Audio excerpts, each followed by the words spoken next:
tes. Assalamualaikum warahmatullahi wabarakatuh.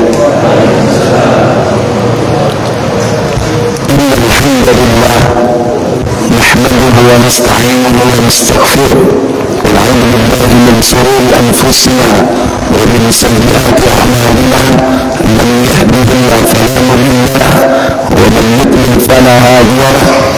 وأشهد أن لا إله إلا الله وحده لا شريك له وأشهد أن محمدا عبده ورسوله لا نبي بعده. اللهم صل وسلم وبارك على محمد صلى الله عليه وعلى آله وأصحابه ومن تبعهم بإحسان إلى يوم الدين. أما بعد. Puji dan puji syukur kita panjatkan kehadiran Allah yang telah melimpahkan nikmat kepada kita semua, dipertemukan kita di malam ini dalam keadaan walafiat, dalam kondisi tetap iman, tetap Islam. Semoga Allah Jalla wa Ala memberikan kita pemahaman terhadap ini yang akan kita pelajari, dimudahkan kita mengamalkannya dan istiqomah di dalamnya hingga datangnya kematian. Semoga Allah Jalla wa Ala memberikan kita kemudahan kelak untuk bertemu dengan sultan dan kita baginda Nabi Muhammad bin Abdullah sallallahu alaihi wasallam. Semoga salawat dan salam tercurah kepada beliau, keturunannya, para sahabatnya dan seluruh pengikutnya hingga tibanya hari kiamat.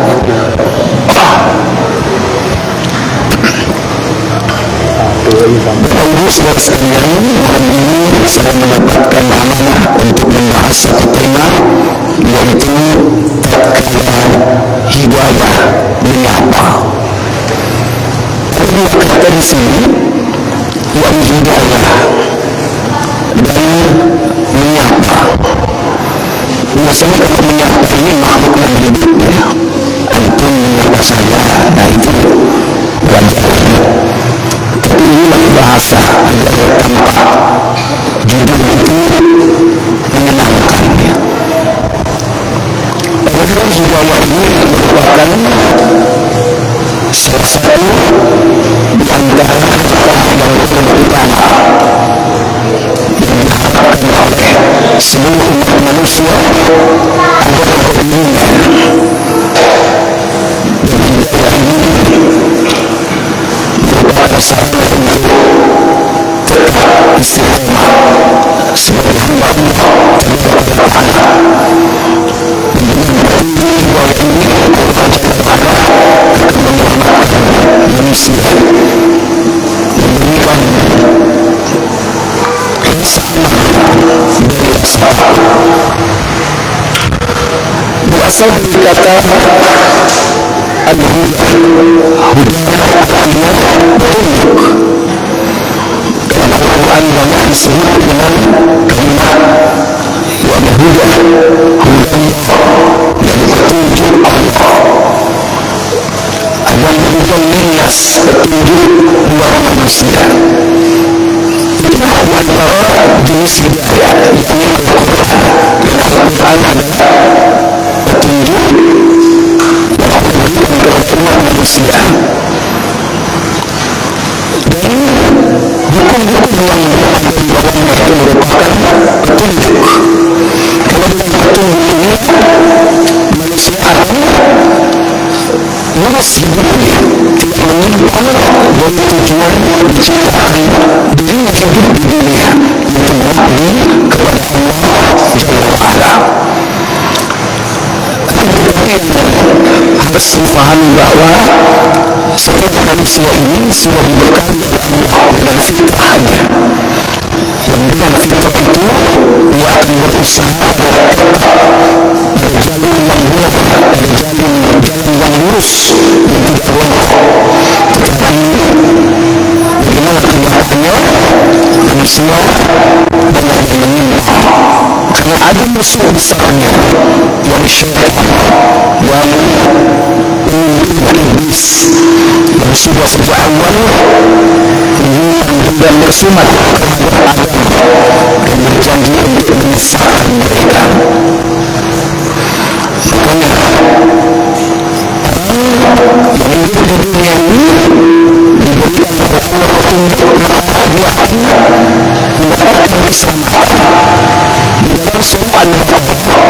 disebutkan kullu minha jami'an fa inna ya'tiyannakum minni huda faman tabi'a hudaya fala khawfun 'alaihim wa hum yahzanun. Coba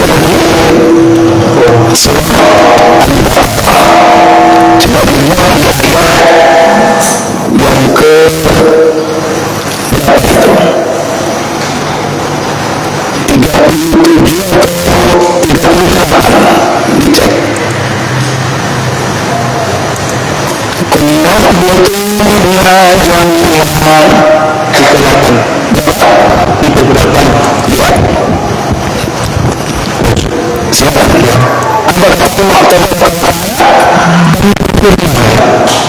kamu semuanya tersebut ketika datang petunjukku kepadamu, maka siapa yang mengikuti petunjukku niscaya tidak ada kekhawatiran atas mereka dan tidak pula mereka hati.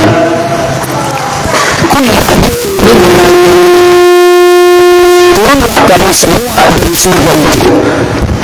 Dan dalam tafsir bahwa yang turun di sini yakni Adam dan Hawa. Demikian iblis diturunkan dari surga.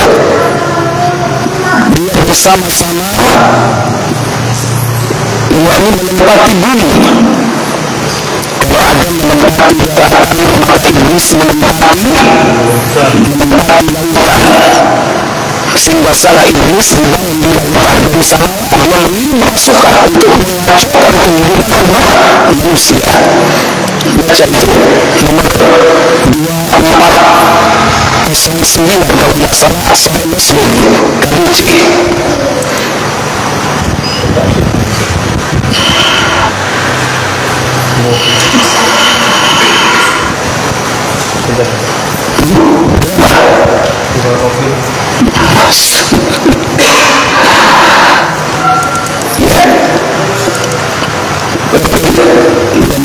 Rasulullah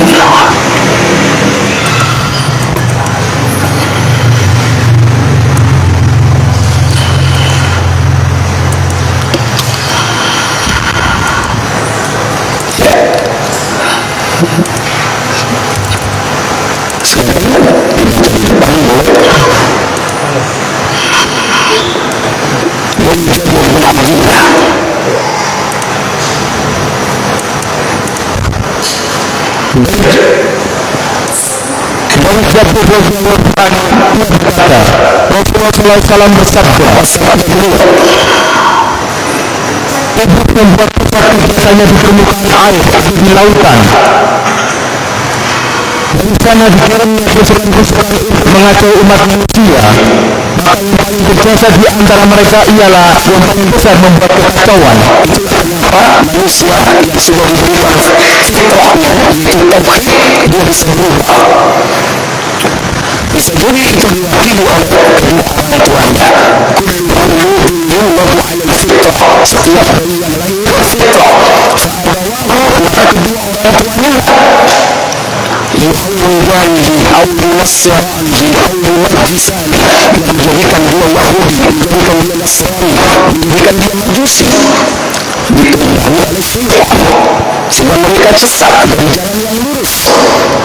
Dan asalnya fitrah ini adalah bekal dasar untuk tetap pada jalan yang lurus, tetapi disimpangkan. Salah seorang di antara mereka melapor.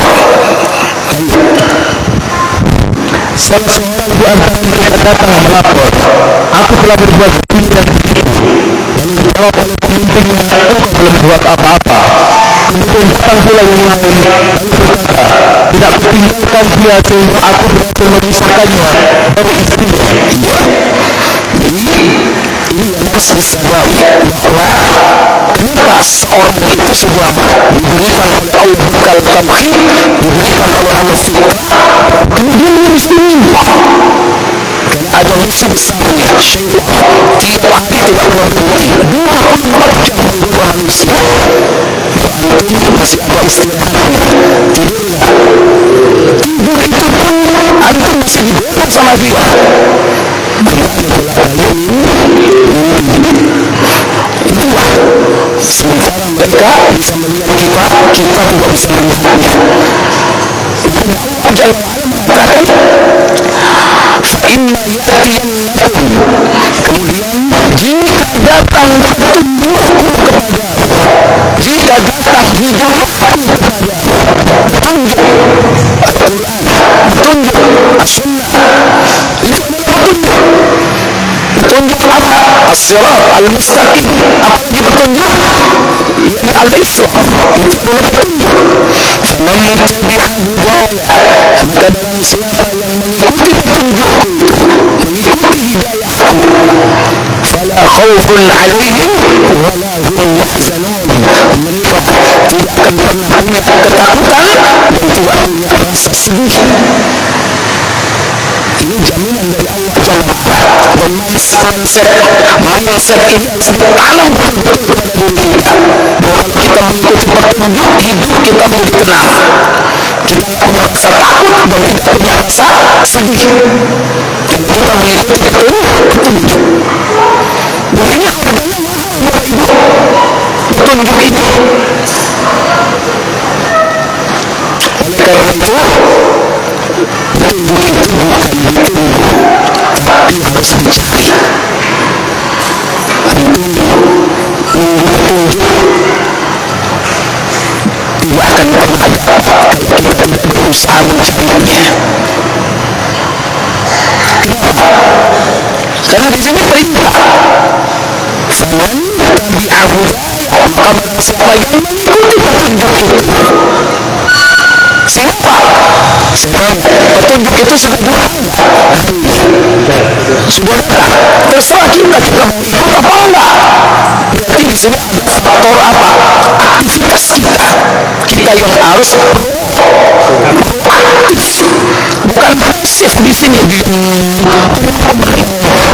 turun oleh hidayah. Tidak sholat turun oleh hidayah. Enggak sama Quran turun oleh hidayah. Untuk terakhir kan kok mau turun oleh hidayah. Terus kosong. Tidak statement retorika seperti itu. Harus dicari hidayah itu. Dan hidayah itu ada dua jenis. Pertama, hidayatul irsyad. Yang kedua, hidayatul taufiq. Hidayatul irsyad yakni ketika seseorang itu diberikan petunjuk Islam yang tidak mengenal Allah, dia kenal Allah. Yang tidak kenal Nabi Muhammad, dia kenal Nabi Muhammad. Yang tidak kenal Islam, dia mengenal Islam. Yang mestinya dia kafir, dia taslim masuk Islam. Itu hidayah al-irsyad. Sebagaimana Allah Jalla wa'ala memberikan petunjuk kepada Nabi Ibrahim, yakni di dalam surah 21 Al-Anbiya pada ayat yang ke-51. Allah Jalla wa'ala berfirman dalam ayat tersebut, وَلَقَدْ آتَيْنَا إِبْرَاهِيمَ رُشْدَهُ مِنْ قَبْلُ وَكُنَّا بِهِ عَالِمِينَ. Apakah Allah Jalla wa'ala, dan sesungguhnya telah kami anugerahkan kepada Ibrahim hidayah kebenaran sebelum Musa dan Harun, dan adalah kami mengetahui keadaannya. Kata Allah Jalla wa'ala, وَلَقَدْ آتَيْنَا إِبْرَاهِيمَ رُشْدَهُ, dan ingatlah sesungguhnya kami telah menganugerahkan rusda, yang petunjuk, hidayah al-irsyad, petunjuk min qablu, sebelum Nabi Musa dan Harun. Kunna bihi alimin, dan sesungguhnya kami mengetahui keadaannya. Ini hidayah al-irsyad. Demikian pula di antaranya orang mendapatkan hidayah al-Islam dari kafir menjadi muslim. Itu termasuk di antara hidayah petunjuk yang disebut dengan hidayah al-irsyad, petunjuk sehingga dia mengenal Islam. Kata Allah Jalla wa'ala, dalam surah Al-An'am, yaitu surah yang ke-6 ayat 125. فَمَنْ يُرِدِ اللَّهُ أن يهديه يشرح صدره للإسلام ومن يريد أن يضله يجعل صدره ضيقا حرجا كأنما يصعد في السماء كذلك يجعل على الذين لا يؤمنون. Apa kata Allah Jalla wa'ala? Barang siapa yang Allah menghendaki akan memberikan kepadanya petunjuk, niscaya dia melapangkan dadanya untuk memeluk agama Islam. Yang dikehendaki Allah kesesatannya, niscaya Allah menjadikan dadanya sesak lagi sempit, seolah-olah ia sedang mendaki langit. Begitulah Allah menimpakan siksa kepada orang-orang yang tidak beriman. Jalla wa'ala, man yuridillahu diyahu, dan barang siapa yang Allah menghendaki mendapatkan hidayah atau menunjukkan kepada petunjuk hidayah, yasrah sadrahu, maka Allah lapangkan dadanya lil Islam, untuk memeluk Islam. Antum punya bapak, punya ibu muslim dan muslimah, itu ada sejak antum lahir ke bumi ini. Bapaknya muslim, ibunya muslim, anaknya muslim atau muslimah, otomatis maka tidak perlu masuk Islam lagi. Antum masih ingat kapan masuk Islam? Otomatis beruntunglah, berterima kasihlah Jalla wa'ala, dan juga berterima kasih kepada kedua orang tua kita. Satu di antara sebab hadirnya kita di muka bumi ini adalah Islam. Ayyudillahu yaj'al sadrahu dayyiqan harajan ka'annama yas'adu minas sama'. Tapi kalau orang itu dikehendaki oleh Allah tidak memperoleh hidayah, jadi dia menempuh jalan kesesatan, maka Allah menjadikan dadanya sesak. Makanya orang kafir itu, bila orang Islam itu sesak jodoh, sempat jodoh semua, dan kecurigaan, penuh dengan ketakutan. Ketok orang Islam jenggoten, cingkrang, sudah gampang itu diprovokasi. Tujuan radikal pasti ditujukan kepadanya sampai kepada puncaknya. Tujuan-tujuan sebagai teroris. Ini kan apa? Karena mereka sudah dirusak pola pikirnya. Bahwa Islam itu seakan-akan agama penuh dengan kekerasan. Dia belum tahu indahnya Islam. Kalau dia masuk Islam, betapa indahnya Islam itu menyelamatkan hidupnya. Sehingga banyak minimal di kalangan orang kafir itu takut jika ditegakkan syariat Islam. Takut, kejam. Kalau mencuri apa? Dipotong tangan. Kalau berzina dia apa? Dicambuk. Kalau enggak dirajam. Takut kalau ditegakkan hukum Allah di muka bumi. Kenapa? Karena dadanya terasa apa? Yaj'al sadrahu dayyiqan, dadanya terasa sempit. Bagaikan apa? Ka'annama yas'adu minas fis sama, seperti dia mendaki ke atas langit. Coba menit nang langit sampai nggalang gulung apa? Sebelah ini. Gunung Mulirang aja kira-kira gimana Pak? Ngos-ngosan, apalagi naik ke atas langit. Seperti itulah gambaran yang disampaikan oleh Allah kepada kita. Seperti naik ke atas langit yang tinggi, sesak dada. Kadzalika yaj'alullahu rijsa 'alal ladzina la yu'minun.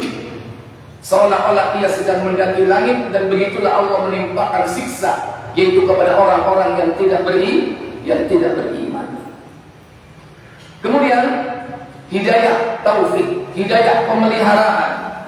Coba dibuka dalam Sahih Muslim nomor 34.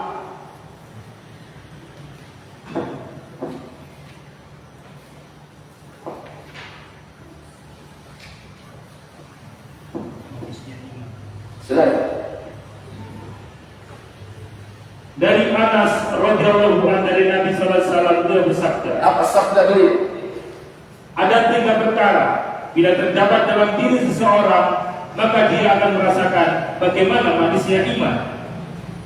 Mencintai Allah dan Rasulnya melebihi daripada yang lain-lain. Mencintai orang lain karena Allah semata-mata. Benci menjadi kafir kembali setelah Allah melepaskannya dari kekafiran itu. Sebagaimana bencinya akan dilemparkan ke neraka. Iya. Nabi SAW bersabda, "Thalathatun", ada 3 perkara di sini. Thalathun, 3 perkara. Man kunna fihi wajada bihi halawatal iman. Apabila 3 perkara itu ada pada diri seseorang, maka dia akan mendapatkan lezat dan manisnya iman. Yang pertama, man kana Allahu wa rasuluhu a'abbu ilaihi mimman siwahuma. Yakni mencintai Allah melebihi dari mencintai selain keduanya. Allah ditempatkan di tempat tertinggi dalam cintanya. Sekalipun dia mencintai selain Allah, tapi semua itu jauh di bawahnya. Yang kedua, yakni wa ayyuhibbul mar'a, mencintai seseorang la yuhibbuhu illa lillah. Tidak mencintai seseorang melainkan cintanya semata-mata karena Allah. Orang ini akan mendapat lezat manisnya iman. Cinta suami karena Allah, cinta istri karena Allah, cinta anak karena Allah, cinta manusia karena Allah, cinta dunia karena Allah. Sehingga hartanya, dunianya ini dimanfaatkan untuk membela agama Allah. Berarti segalanya diukur dan diletakkan tertinggi, yakni cintanya kepada Allah. Nah, yang ketiga, ini merupakan hidayah yang sudah diberikan kepada seseorang. Maka mindset kita harus kita bentuk. Kalau kita sudah dapat hidayah, kita harus benci kepada kemaksiatan, kekufuran. Kalau kita sudah mendapatkan hidayah sunnah, harus benci kepada bid'ah. Kalau kita sudah mendapatkan hidayah tauhid, kita harus benci kepada apa? Syirik. Kalau kita sudah mendapatkan hidayah ketaatan kepada Allah Jalla wa'ala, harus benci kepada kemaksiatan. Dan inilah hidayah taufik. Mungkin dulu kita beluna, saiki wis tobat. Makanya di sini disebutkan wa ayyaqraha ayyauda fil kufri. Dan orang yang benci kembali menjadi kafir, harus benci. Yen sik suka tombol alias judi, sekarang dapat hidayah, benci kepada tombolan. Harus. Orang kalau sudah dapat hidayah, apa yang dulu dilakukan di antara perbuatan durhaka harus dibenci. Ya, hobi gendaan. Orang bilang playboy, mentang-mentang raine kan ganteng, akeh wong wedok seneng. Sekarang sudah dapat petunjuk, meskipun banyak ya pengaruh di luar, sekarang dapat hidayah dari Allah, tetap konsisten. Seluruh teman-teman perempuannya di-delete semuanya. Ya, harus benci. Jangan katanya dapat hidayah tapi jenenge wong wedok si akeh nang pun duwe. Walaupun hari ini mungkin sudah 20 tahun tidak dihubungi, tapi itu berarti belum benci kepada kemaksiatan. Suatu saat kalau diuji oleh Allah, mungkin rumah tangganya sudah mulai goyah, kadang-kadang bisa iseng telepon, halo, ya,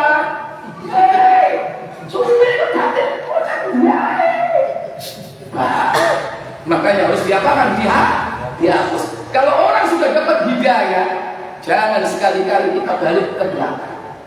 Caranya bagaimana? Harus ditanam di otak kita ini kebencian kepada kemaksiatan. Kalau dulu suka berbuat syirik, senengannya dukun, senengannya memuji, jimat, senengannya turunan goni, kuburan, apa tuh bilang kuburan? Kalau sekarang sudah dapat hidayah, dia harus benci kepada perbuatan itu. Benci kepada apa? Menjadi kafir kembali.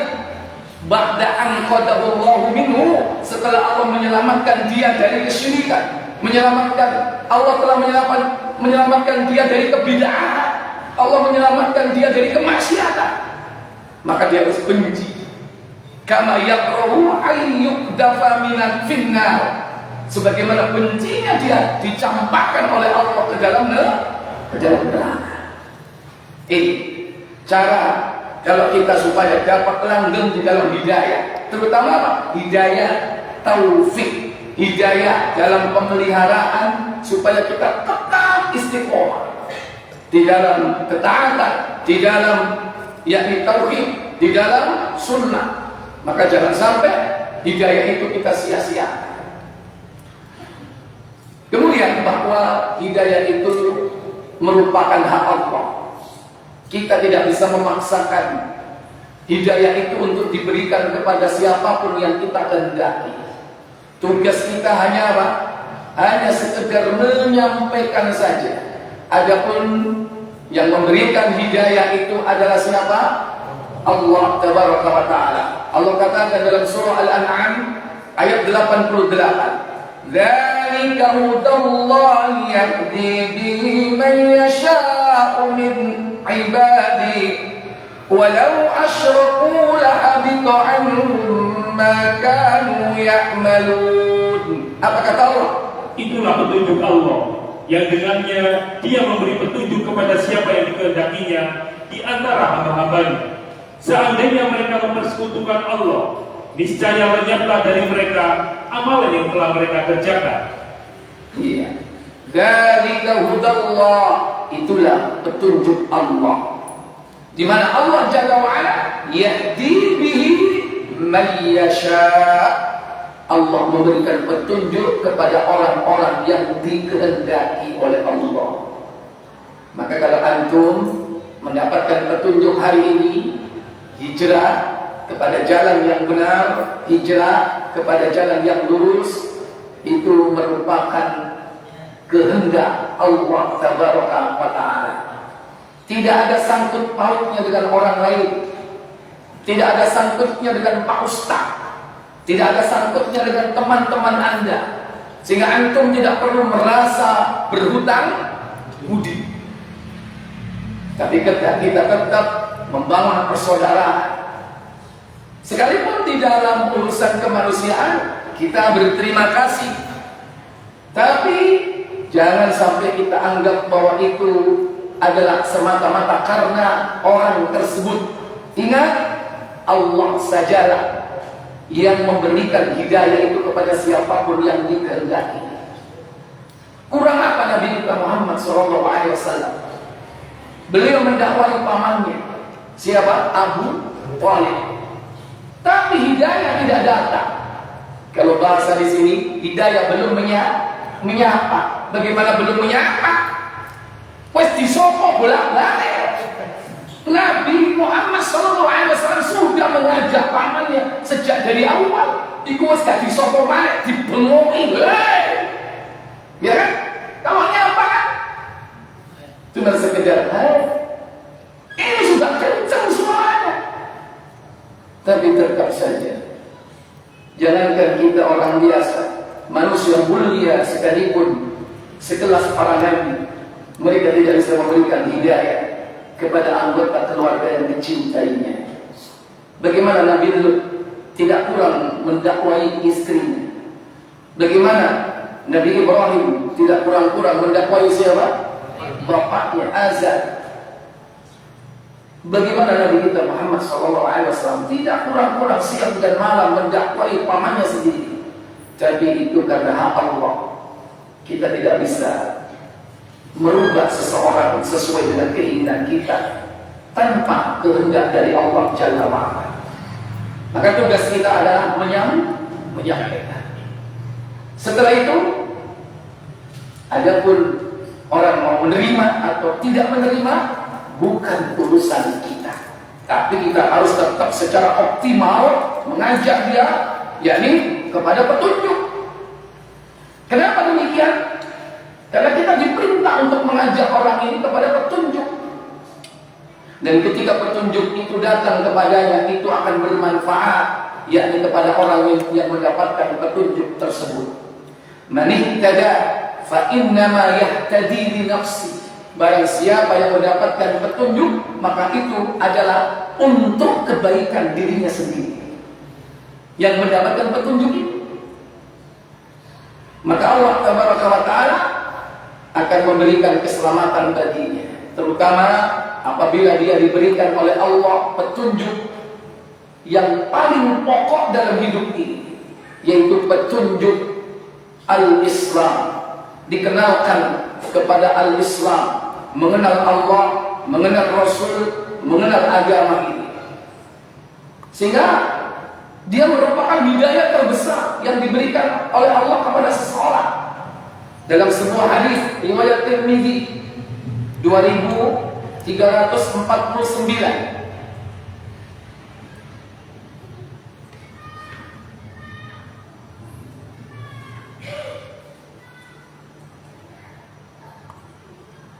silakan.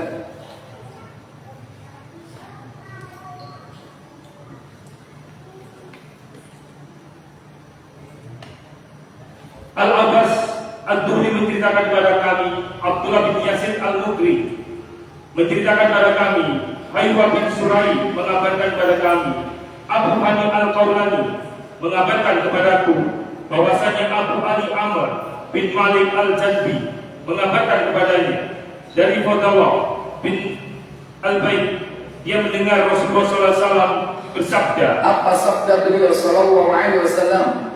Beruntunglah orang yang telah diberikan petunjuk kepada Islam, kehidupannya tercukupi dan ia memiliki sikap qanaah. Tuba liman hudiya fil Islam. Beruntunglah, berbahagialah kata Nabi yang telah diberi petunjuk oleh Allah dengan Islam. Kemudian yang kedua, wa kana 'aishuhu kafafan, dan ma'isyahnya dalam hidup sehari-hari dicukupi. Wa qanna'ahu Allah, dan Allah memberikan qanaah. Dan inilah salah satu di antara bekal untuk merasa dirinya cukup. Dan itulah hakikat orang yang kaya. Jadi apa? Qanaah. Wa qanna'ahu Allah, Allah memberikan jiwa qanaah kepadanya. Dia seorang muslim, diberikan petunjuk dengan Islam, ditambah dengan dicukupi, yakni kebutuhannya. Jadi bukan keinginannya yang dicukupi, itu kebutuhan. Need, bukan want, bukan segala keinginannya dituruti, tapi yang dibutuhkan dalam hidup ini dicukupi oleh Allah Jalla wa'ala. Dan diberikan oleh Allah jiwa qanaah. Apalah artinya diberikan oleh Allah harta yang banyak, tapi kalau tidak diberikan jiwa qanaah, dia akan selalu kurang. Berarti belum lengkap apabila dia tidak memiliki jiwa qanaah. Maka ini merupakan karunia yang terbaik yang diberikan oleh Allah dalam kehidupan umat manusia. Dia mengenal Allah, mengenal agama, mengenal Nabi. Dia seorang muslim. Apa yang dibutuhkan tiap hari? Mungkin barangkali kalau makan berapa kali, Pak? Nah, jangankan 3 kali, mungkin dikasih 2 kali atau bahkan sekali, itu sudah cukup. Kenapa? Karena dia diberikan oleh Allah jiwa qanaah. Ini sudah orang yang kaya di muka bumi ini, Pak. Maka jangan sampai kita ini merasa kurang karena kita sering hanya sekedar mencari apa yang kita inginkan, padahal kita sudah dicukupi oleh Allah kebutuhan kita. Makan, minum, Kalau orang diberikan oleh Allah kecukupan, semiskin apapun dia merasa cukup.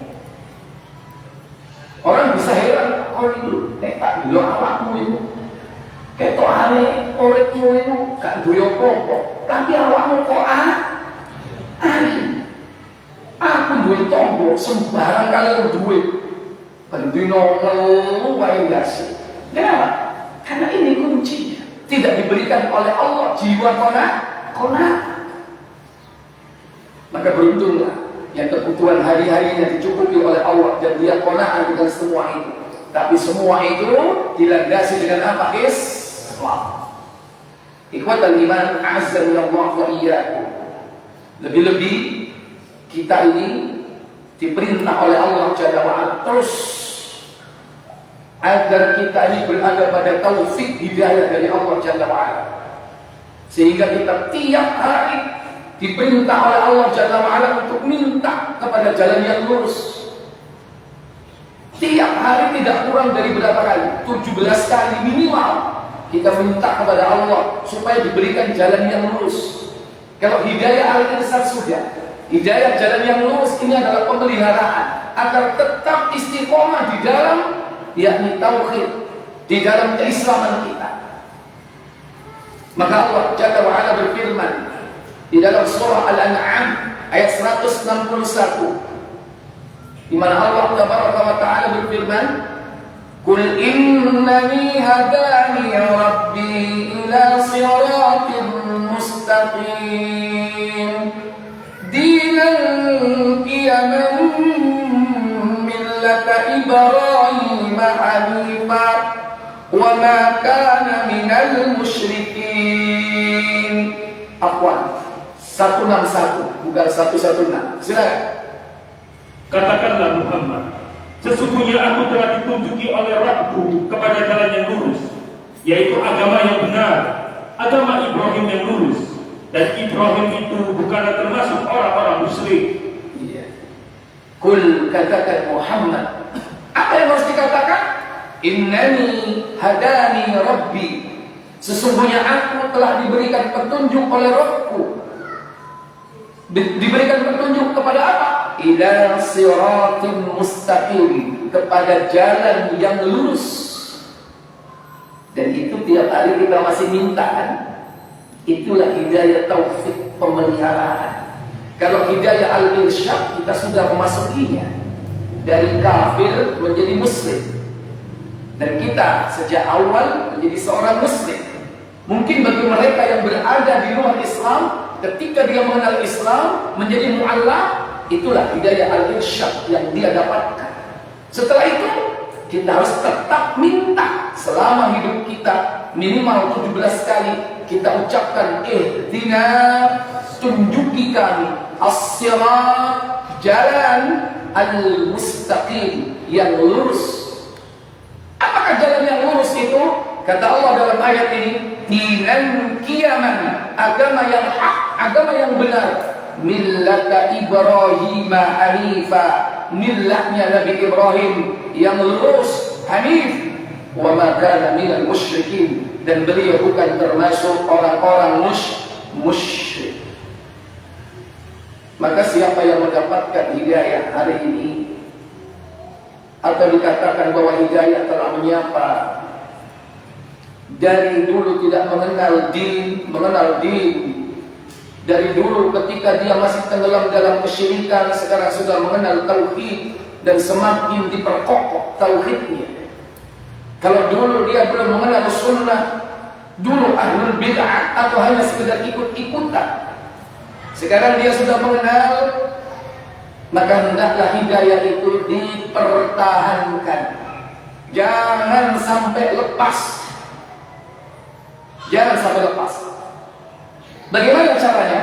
Pertama, bertobat dengan taubatan nasuha. Ini penting Bapak Ibu, saudara-saudara sekalian. Kenapa demikian? Karena banyak di antara kita, dia itu sudah meninggalkan perbuatan maksiatnya, tapi dia belum bertobat. Dulu pernah mencuri, sekarang tidak mencuri. tapi belum bertobat dari dosa mencuri, itu masih menjadi tanggungan dia, dan itu sebagai penghalang dia untuk menjadi lebih baik. Itu menghalangi. Harus ditobati setiap dosa-dosa kita. Makanya kalau perlu kita buat checklist dosa-dosa apa yang pernah dulu kita lakukan.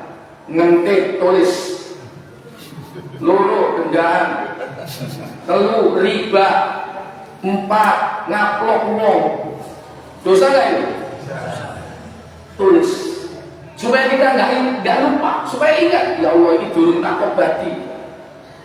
Itu penting, karena kita diajarkan dalam urusan dunia kita harus memiliki yakni planning yang jelas dalam hidup.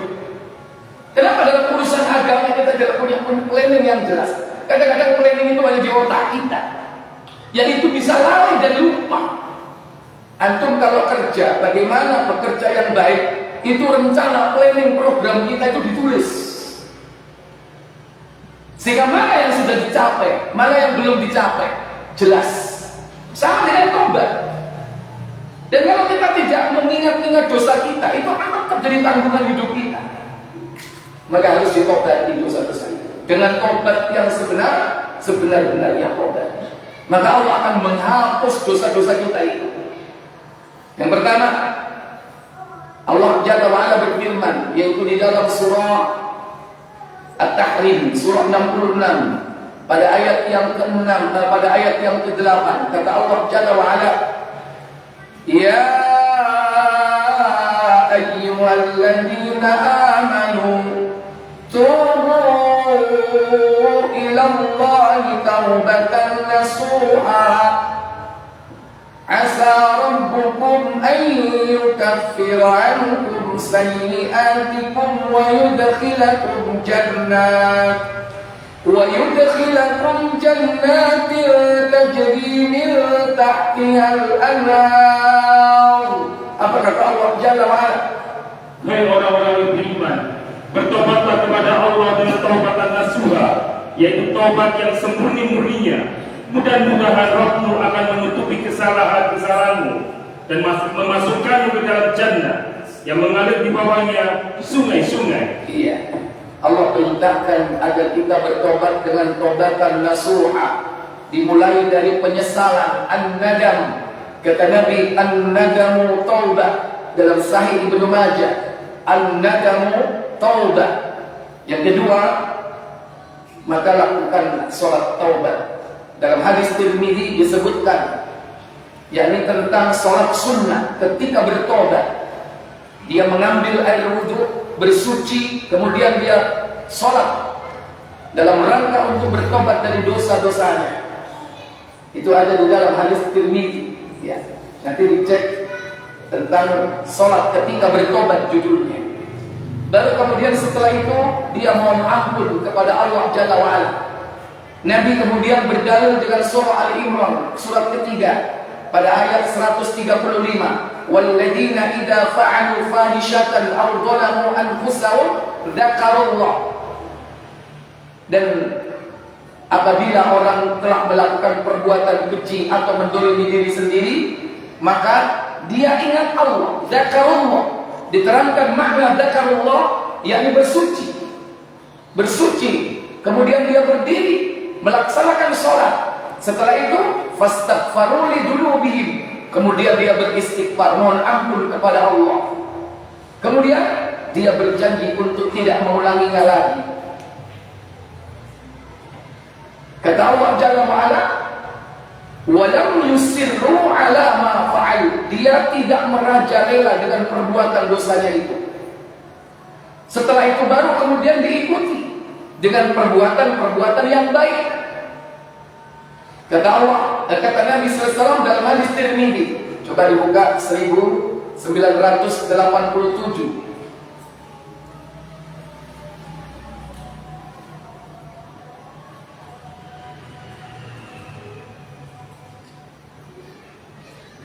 Silakan.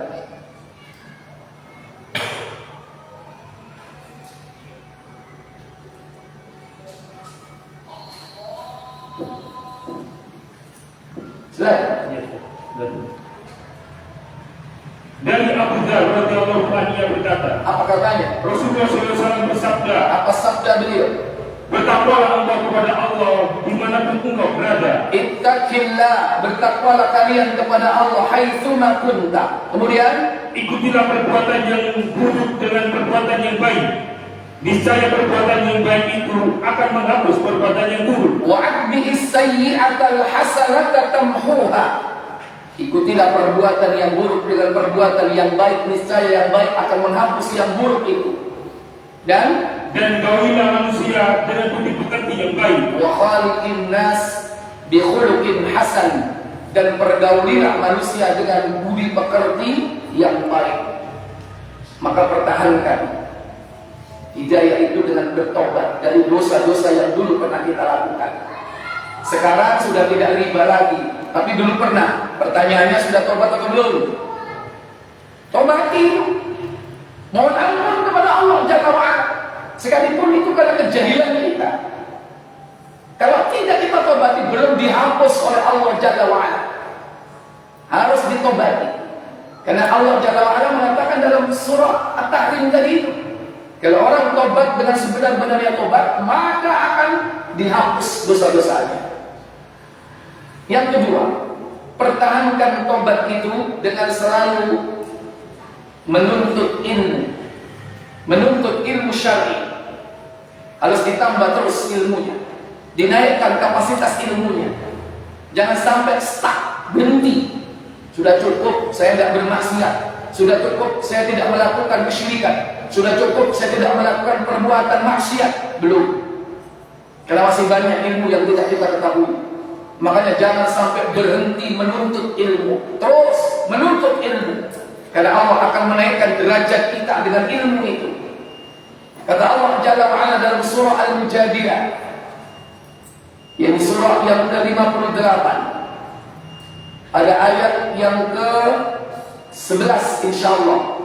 Allah Tabaraka wa Ta'ala berfirman dalam ayat tersebut, Ya ayyuhalladzina amanu idza qila lakum tafassahu fil majalisi fafsahu yafsahillahu lakum wa idza qila shuzu fanshuzu yarfa'illahu alladzina amanu minkum walladzina utul ilma darajat wallahu bima ta'maluna khabir. Apa kata Allah Jalla wa'ala?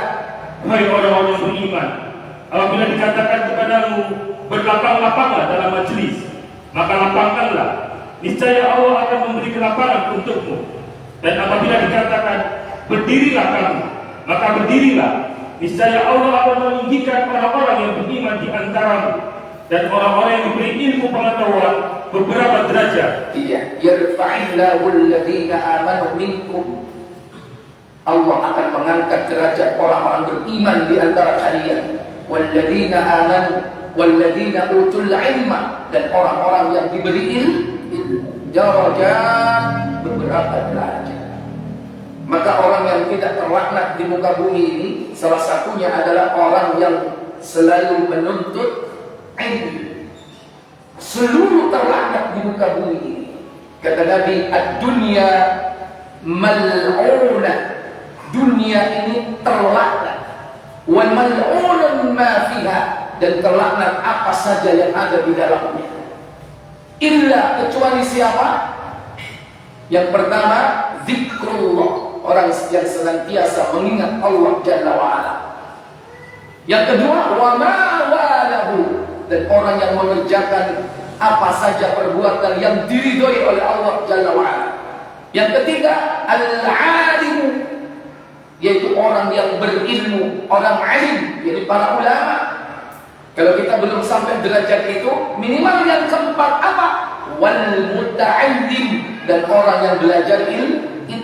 Itulah orang yang tidak terlaknat di muka bumi ini. Nah, supaya kita jangan sampai dilaknat oleh Allah, Rasul, dan juga dilaknat oleh para malaikat, dilaknat oleh seluruh umat.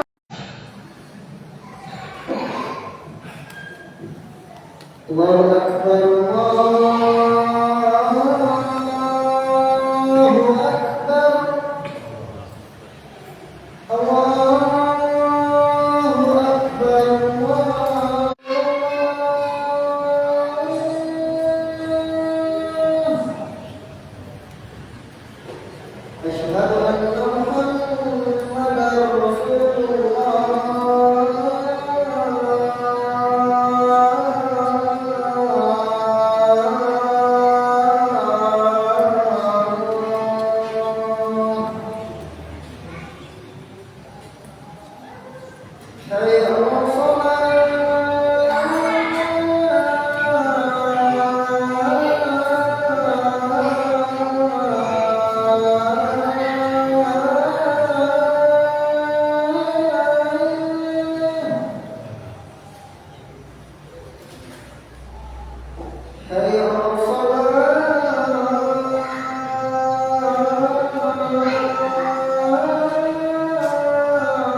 Baik Bapak Ibu Saudara sekalian, kita lanjutkan sampai pada poin yang ke-6. Sekarang kita masuk poin ketiga.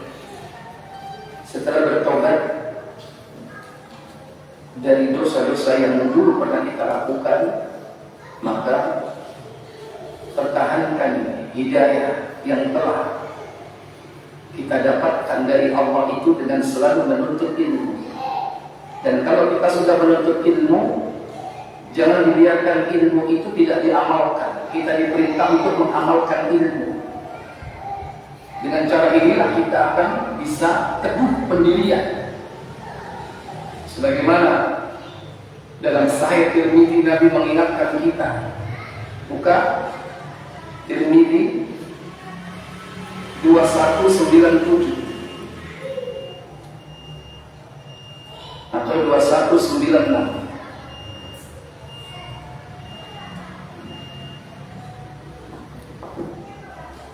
2195.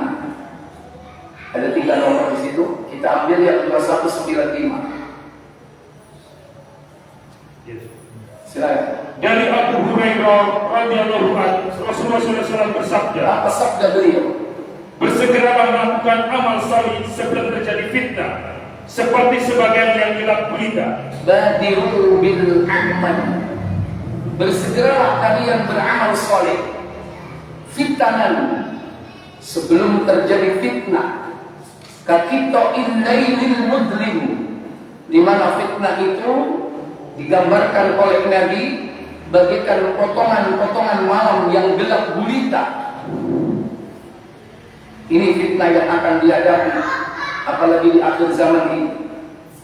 Maka Nabi memerintahkan untuk apa? Badiru bil a'mal. Bersegeralah kalian melakukan amal soleh. Jangan ditunggu-tunggu. Engkau ayat naik pensiun. Nanti aja deh kalau habis umroh. Nanti aja kalau sudah punya suami. Nanti aja kalau sudah punya istri solihah. Jangan ditunda. Engkau ayat harus di rumah, harus di mobil. Jangan ditunda-tunda. Kenapa? Karena kita tidak tahu keadaan berikutnya. Sehingga nanti akan kita jumpai orang itu berubah begitu drastis bertolak belakang dengan kehidupan sebelumnya. Apa kata beliau? Pada pagi hari seseorang beriman, namun di sore harinya kafir. Yusbihur rajul mu'min wa yumsiya kafir. Di pagi hari dia beriman, di sore hari dia kafir. Sebaliknya, di waktu sore ia beriman dan di pagi harinya ia kafir. Wa yumsiya mu'min wa yusbihu kafir. Di sore hari dia beriman, di pagi hari dia menjadi kafir. Kenapa demikian? Salah seorang dari mereka menjual agamanya dengan kesenangan dunia. Iya, yabi'u dinahu bi'aradin minad dunya. Salah seorang di antara mereka menjual agamanya dengan kesenangan duniawiyah. Itu yang terjadi. Yang keempat, kalau kita sudah mendapatkan hidayah, maka pertahankan hidayah itu dengan cara apa? Bergaul dengan orang yang baik, bergaul dengan orang yang saleh, dan tentunya menjauhi pergaulan dengan orang-orang yang toleh, lawan dari soleh. Nabi memperingatkan kita bahwa teman gaul itu sangat berperan besar membentuk sifat dan karakter seseorang. Kata Nabi SAW dalam sebuah hadis Tirmidzi, coba dibuka 2378.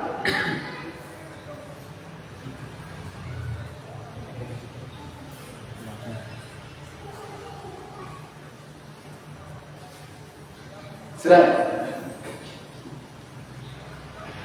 Dari Abu Hurairah radhiyallahu anhu, ia berkata, Apa katanya? Rasulullah SAW bersabda, Apa sabda beliau sallallahu alaihi wasallam? seseorang itu tergantung pada adat kebiasaan temannya. Iya, Nabi sallallahu alaihi wasallam mengatakan ar-rajul ala dini khalilihi. Seseorang itu tergantung bagaimana adat kebiasaan temannya. Kumpul yang suka misu, tak suwe sampai ahli misu. Titik-titik so, maka titik so. Kenapa? Karena bergaul dengan orang yang suka misu, bergaul dengan orang yang suka riba, tidak lama jenengan pun akan jadi ahli apa? Riba. Hati-hati. Makanya Nabi mengingatkan kita. Apa kata beliau? Falyanzur ahadukum, Maka salah seorang dari kalian hendaknya melihat siapa yang menemani. iya. Falyanzur ahadukum man yukhalil. Hendaklah memperhatikan siapa yang menemani dirimu. Harus diperhatikan. Baik. Kemudian di dalam Sahih Abu Dawud juga diterangkan, itu coba dicek di nomor 4583, coba bener kan? Berkaitan dengan bergaul juga dengan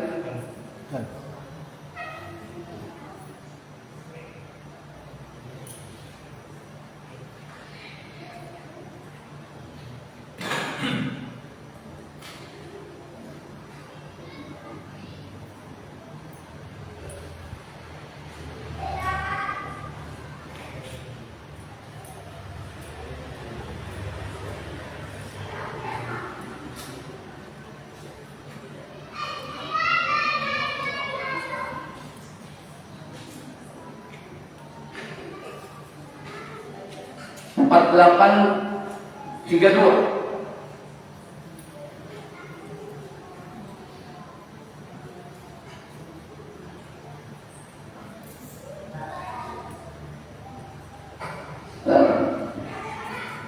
Dari Abu Sa'id, dari Nabi sallallahu alaihi wasallam, beliau bersabda, Apa sabda beliau sallallahu alaihi wasallam? janganlah kamu berteman kecuali dengan seorang mukmin. La tusahib illa mu'minan. Jangan kalian berteman kecuali dengan orang mukmin. Tidak sekedar muslim ya, tapi di sini yang lebih utama siapa? Mukmin. Bahkan apa kata beliau sallallahu alaihi wasallam? Dan janganlah makananmu dimakan kecuali oleh orang yang bertakwa. Wala ya'kul ta'amaka illa taqi. Dan jangan sampai makananmu dimakan kecuali oleh orang yang bertakwa. Ini pesan Nabi SAW. Karena pentingnya berteman. Karena teman ini pengaruhnya sangat besar. Maka digambarkan oleh Nabi bergaul dengan tukang minyak wangi, kita akan mendapatkan dampak minimal bau apa?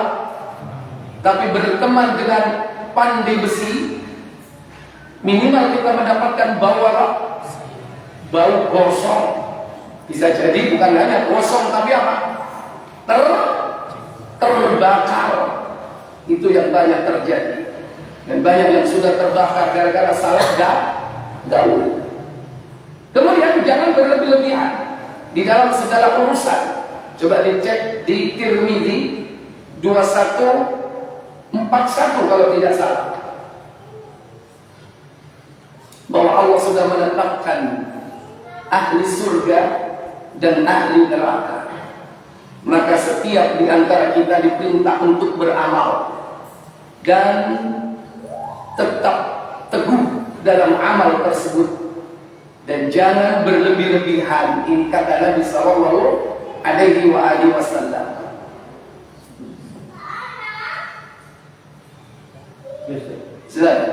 Dari Abdullah bin Amr bin As, ia berkata, Rasulullah SAW pernah menghampiri kami. Ketika itu di tangannya ada dua buah kitab. Lalu beliau bersabda, tahukah kalian apakah kedua kitab ini? Kami menjawab, kami tidak tahu wahai Rasulullah, kecuali jika engkau memberitahukan kami. Beliau berkata tentang kitab yang berada pada tangan kanannya. Apa kata beliau? Kitab ini berasal dari Allah, pemelihara alam semesta. Di dalamnya terdapat nama-nama ahli surga, nama-nama ayah dan kabilah mereka. Kemudian dijumlah hingga orang terakhir. Tidak ada penambahan dan pengurangan. Beliau lalu melanjutkan tentang kitab yang berada pada tangan kirinya. Kitab ini berasal dari Allah, pemelihara alam semesta. Di dalamnya terdapat nama-nama ahli neraka, nama ayah dan nama kabilah mereka. Jadi ahli surga dan ahli neraka sudah ditetapkan oleh Allah Tabaraka wa Ta'ala. Kemudian dijumlahkan hingga orang terakhir. Tidak ada penambahan dan pengurangan. Sahabat-sahabat dunia berkata, apa manfaat amal perbuatan yang kita lakukan? Lantas apa manfaat amal perbuatan yang kita lakukan sekarang? Dan istiqomahlah. Istiqomah dalam apa? Dalam amal perbuatan kalian. Dan yang ketiga, apa kata beliau? Dan jangan berlebihan dalam semua urusan. Wala taghlu fi kulli syai'. Jangan kau berlebih-lebihan. Kalian telah binasa karena dia berlebih-lebihan. Dalam urusan apa? Agama. Benar gak? Silakan. Al-Maidah 77. Katakanlah Muhammad, hai ahli kitab, janganlah kamu berlebih-lebihan atau melampaui batas dengan cara yang tidak benar dalam agamamu, dan janganlah kamu mengikuti hawa nafsu orang-orang yang telah sesat dahulunya sebelum kedatangan Muhammad, dan mereka telah menyesatkan kebanyakan manusia, dan mereka tersesat dari jalan yang lurus. Iya. Ayat ini memperingatkan kita dan jangan sampai mengikuti orang-orang sebelum kita yang mereka kebanyakan dahulu melampaui batas dalam urusan agama. Demikian pula di dalam urusan dunia, jangan berlebih-lebihan. Karena kalau berlebih-lebihan sekalipun itu perkara mubah, itu akan masuk kepada perbuatan syaitan. Kenapa? Karena Allah Jalla wa'ala berfirman, yaitu di dalam surah Al-Isra, surah 17, yakni pada ayat yang ke-26 dan 27. Allah Tabaraka wa Ta'ala berfirman, wa ati dzal qurba haqqan wal miskina wa ibnas sabil wa la tubadzir tabdira innal mubadzirina kanu ikhwana asyayatin wa kana asyaitanu li rabbihi kafura. Apa kata Allah? Rabbmu lebih mengetahui apa yang ada dalam hatimu. Jika kamu orang-orang yang baik. Bukan. Al-Isra 17. 26-27. Dan berikanlah kepada keluarga-keluarga yang dekat akan haknya, kepada orang miskin dan orang yang dalam perjalanan. Dan janganlah kamu mengampur-ampurkan hartamu secara boros. Kenapa demikian? Sesungguhnya pemboros-pemboros itu adalah saudara-saudara syaitan, dan syaitan itu adalah sangat ingkar kepada Rabbnya. Silakan antum nafkahkan hartanya di jalan Allah, termasuk boleh dalam perkara-perkara yang mubah, tapi jangan israf, jangan berlebih-lebihan. Cukup yang kita butuhkan. Karena kadang kalau kita sudah senang hobi, tapi kalau kita berlebih-lebihan, alasannya koleksi, ini terbaru, ini paling mahal, ini paling keren dan sebagainya, itu berlaku untuk segala apapun dalam urusan dunia. Jangan israf, jangan takfir. Kenapa? Innal mubadzirina kanu ikhwana syayatin. Hati-hati. Ini yang menyebabkan kalau sudah dapat hidayah, agar kita tidak kembali feedback ke belakang, jangan lupa berdoa kepada Allah Jalla wa'ala. Kenapa orang itu bisa berubah? Kenapa? Kenapa orang itu bisa berubah? Karena hatinya berubah. Karena hatinya berubah, orang itu bisa berubah. Makanya kita minta kepada Allah supaya hati ini tidak berubah, tidak berpaling dari kebenaran. Makanya Allah ajarkan kepada kita doa dalam surah Ali Imran, surat ketiga, yaitu pada ayat yang ke-8. Allah Jalla wa'ala berfirman, Rabbana la tuzigh qulubana ba'da idh hadaytana wa hab lana min ladunka rahmah innaka antal wahhab. Apa kata Allah? Mereka berdoa, ya Rabb kami, janganlah Engkau jadikan hati kami condong kepada kesesatan sesudah Engkau beri petunjuk kepada kami, dan karunikanlah kepada kami rahmat dari sisi Allah, karena sesungguhnya Engkau lah Maha Pemberi karunia. Iya, minta kepada Allah Jalla wa'ala, yakni apa? Ketetapan hati, hati yang tidak berubah. Rabbana wa Rabbu la tuzigh qulubana, jangan kau palingkan hati kami. Ini doa. Ba'da idh hadaitana, setelah engkau memberikan apa? Hidayah. Apa hidayah itu? Petunjuk. Setelah engkau memberikan hidayah kepada kami, ba'da idh hadaitana, agar supaya tidak kembali feedback ke belakang. Wa hab lana min ladunka rahmah, dan karuniakanlah kepada kami dari sisimu apa? Rahmat. Innaka antal wahhab, dan sesungguhnya engkau lah yang maha pemberi. Sudah dibaca doa ini terus setiap saat, setiap hari. Bacalah doa ini supaya kita tetap diberi keteguhan hati oleh Allah Jalla wa'ala. Yang kedua, doa yang diajarkan kepada kita, yaitu dalam Sahih Muslim, buka nomor 2278.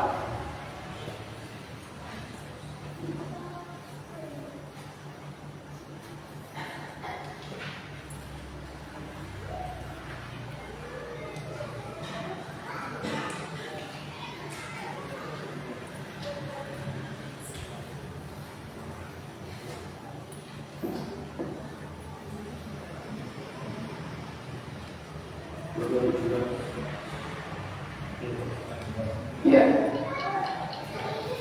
Dari Abdullah bin Amr bin As radhiyallahu anhu, ia berkata, Apa katanya? dia mendengar Rasulullah SAW bersabda, Apa sabda beliau sallallahu alaihi wasallam? sesungguhnya hati anak Adam seluruhnya berada di antara dua jari Allah Ta'ala, bagaikan hanya sebuah saja. Iya. Inna quluba bani Adam, sesungguhnya hati anak Adam itu terletak baina isba'aini min asabi'ir rahman, di antara dua jari jemari Allah. Kaqalbin wahidin, bagaikan satu hati. Jadi seluruh hati manusia ini itu terletak di antara dua jari Allah, bagaikan satu hati. Yusarrifuhu kaifa yasha, apa katanya? Allah Ta'ala sanggup menggerakkannya bagaimana menurut kehendaknya. Allah sanggup menggerakkan sesuai keinginannya, sesuai kehendaknya. Dari situlah Nabi mengajarkan kita doa. Lalu Rasulullah SAW berdoa. Apa doanya? Allahumma musarrifal qulub, sarrif qulubana ala ta'atika. Iya, inilah doa yang diajarkan kepada kita. Yang artinya, wahai Allah yang menggerakkan seluruh hati, gerakkanlah hati kami untuk mentaati Engkau. iya, sudah apa belum? Allahumma musarrifal qulubi, sarrif qulubana ala ta'atika. Allahumma, wahai Allah, musarrifal qulub, yang menggerakkan seluruh hati manusia. Sarrif qulubana, gerakkan hati kami ala ta'atika, agar selalu taat kepadamu. Ini kalau kita sudah dapat hidayah, ingin tetap dalam hidayah petunjuk itu, karena yang membuat orang berubah dari hidayah itu adalah karena hatinya berubah. Mintalah agar kita diberikan keteguhan hati, dan Allah akan meneguhkan hati orang-orang mukmin di dunia dan di akhirat. Di antara doa yang juga diucapkan oleh Nabi, ya muqallibal qulubi tsabbit qalbi ala dinik. Hadis Tirmidzi nomor 2140 kalau tidak salah. Silakan.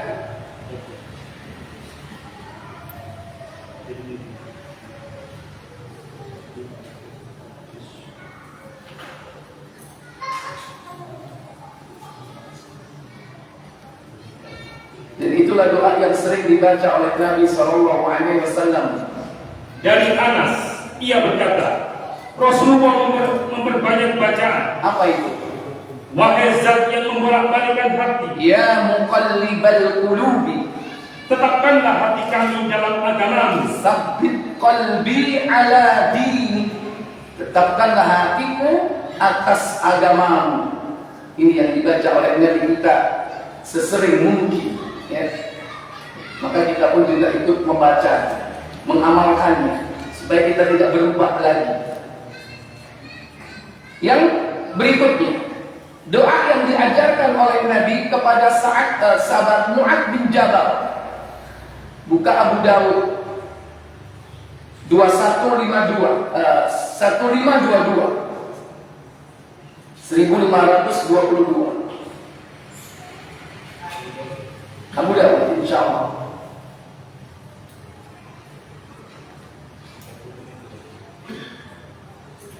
Silakan.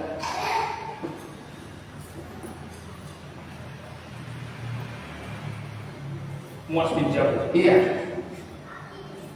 Dari Mu'adz bin Jabal radhiyallahu anhu bahwasanya Rasulullah SAW pernah memegang tangannya lalu bersabda. Apa sabda beliau? Wahai Mu'adz, Ya Mu'adz, demi Allah, wallahi sungguh aku mencintaimu. la uhibbu, sungguh aku mencintaimu. Terus diucapkan berapa kali? Demi Allah, sungguh aku mencintaimu. Kemudian Beliau bersabda, aku amanatkan kepada wahai Mu'adz, janganlah sekali-kali setiap selesai sholat kamu tidak mengucapkan apa itu? Allahumma aini Allah zikrika wa syukrika wa husni ibadatika. Yang artinya, Wahai Allah, berilah aku pertolongan mengingatmu, bersyukur dan menyempurnakan ibadah kepadamu. Mu'adz juga berpesan dengan doa tersebut kepada As-Sunabi dan juga As-Sunabi kepada Abu Abdurrahman. akhirnya sampailah kepada kita hadis ini dan kita mengamalkannya setiap hari. Allahumma, wahai Allah, a'inni, beri aku pertolongan. Karena tanpa pertolongan Allah kita tidak akan sanggup, Bapak Ibu. Semua adalah pertolongan dari siapa? Allah. Untuk apa? Pertama, ala dzikrika, untuk selalu mengingat Allah. Wa syukrika, bersyukur kepada Allah. Dan yang ketiga, wa husni ibadatik, selalu memperbaiki amal ibadah kepadanya. Ini caranya agar kita bisa istiqomah dalam hidayah. Karena hidayah ini harus dipertahankan. Sehingga kita bisa selalu ingat kepada Allah, bersyukur atas nikmatnya. Dan tiap hari harus di-upgrade amal kita, diperbaiki terus. Maka dengan cara inilah kita akan mendapatkan tadi, yakni apa? Ketenangan hidup dunia dan akhirat. Faman tabi'a hudaya, siapa yang mengikuti hidayahku, petunjukku, fala khaufun alaihim, mereka hidupnya tidak akan takut di muka bumi, wala hum yahzanun, dan mereka tidak punya rasa sedih. Adapun makna secara spesifik, takut itu di akhirat, orang ini tidak takut. Dan di dunia dia tidak sedih. Bahkan dua-duanya akan dibawa sampai di akhirat. Dia tidak takut kepada perjalanan akhiratnya, dan dia tidak sedih dengan urusan dunia yang telah ditinggalkannya. Wallahu a'lam. Baik, sebelum saya tutup, silakan kalau ada pertanyaan, saya beri waktu.